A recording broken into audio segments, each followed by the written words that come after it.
ബ്രഹ്മയുഗത്തിൽ കഥാപാത്രങ്ങൾ അധികമൊന്നുമില്ല, വിരലിൽ എണ്ണാവുന്നവർ മാത്രമാണുള്ളത്. TD രാമകൃഷ്ണൻ എഴുതിയ സംഭാഷണങ്ങൾ അധികമൊന്നുമില്ല, പക്ഷെ അവയോരോന്നും കാണികളെ ഇരുത്തി ചിന്തിപ്പിക്കുന്നവയാണ്. കാലത്തെക്കുറിച്ച്, സമയത്തെക്കുറിച്ച്, വിധിയെക്കുറിച്ച്, വിശ്വാസത്തെക്കുറിച്ച്, ഓരോ നടത്തത്തിലും പാതിയിരിക്കുന്ന മരണമെന്ന സത്യത്തെക്കുറിച്ച്. പാണൻ പാടുന്ന ഗാനങ്ങളുടെ വരികളും സിനിമയുടെ ഗതിക്കൊപ്പം സഞ്ചരിക്കുന്നു. സാങ്കേതികത കൊണ്ട് ഞെട്ടിക്കുന്നുണ്ട് ബ്രഹ്മയുഗം. കഥ പറയാൻ കറുപ്പും വെളുപ്പും തിരഞ്ഞെടുക്കുന്നത് തന്നെ മികച്ച തീരുമാനമാണെന്ന് നിസ്സംശയം പറയേണ്ടി വരും. മമ്മൂട്ടിയുടെ കൊടുമൺ പോറ്റി, അർജുൻ അശോകന്റെ തേവൻ എന്ന പാണൻ, സിദ്ധാർത്ഥ് ഭരതന്റെ കുശിനിക്കാരൻ, ഇവരിലൂടെയാണ് പടം മുന്നോട്ട് പോയത്.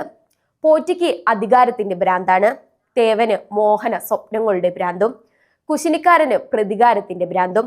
ആ ഭ്രാന്ത് ചെയ്യാൻ മറ്റാരുമില്ലെന്ന് സിദ്ധാർത്ഥ് ഓരോ നിമിഷവും അടിവരയിട്ട് ഓർമ്മിപ്പിച്ചു.